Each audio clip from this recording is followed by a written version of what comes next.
Vous savez, mon parrain en politique, au Congo, c'est Moudile Masengo, qui aimait dire « J'ai l'âme trop fière pour me complaire dans la médiocrité ». Donc il faudrait que les Congolais réapprennent à être fiers. C'est cette fierté-là qui va pousser les Congolais à devenir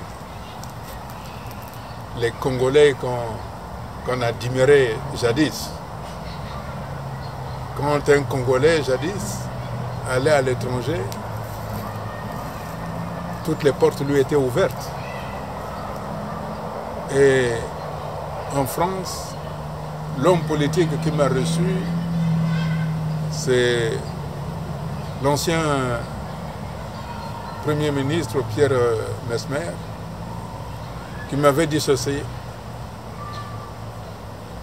tous les problèmes d'un pays ont leur solution dans la maîtrise de l'histoire de son pays. Si le Congo doit être au rendez-vous, il faudrait que le Congo maîtrise son histoire. Il faudrait que les Congolais maîtrisent leur histoire et apprennent leur histoire, mais la vraie, pas celle qui est tronquée, mais avoir le courage d'affronter les démons qui nous rongent. Et lorsque nous aurons eu ce courage d'affronter nos propres démons, à ce moment-là, nous ne verrions plus des Congolais hostiles, mais nous serions des Congolais partenaires.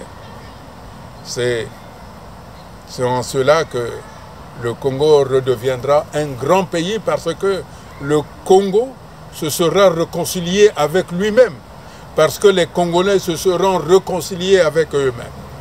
C'est pour ça que dans la période de transition, il faut placer en même temps non seulement la réconciliation nationale, mais la réconciliation intra-régionale, parce que les régions entre elles sont divisées, et la réconciliation interrégionale. Donc réconcilier l'intérieur des régions et réconcilier les régions entre elles. Et à ce moment-là, ça deviendra une grande, presque une symphonie, et ça viendra, disons-nous, un concert de tam-tam. C'est vrai, chaque région va jouer du tam-tam, mais les sons de tous les tam-tams seront à l'unisson. Ça sera le tam-tam du Congo. C'est en cela qu'on dira, lorsqu'on va entendre ce son-là, on dira: c'est le Congo.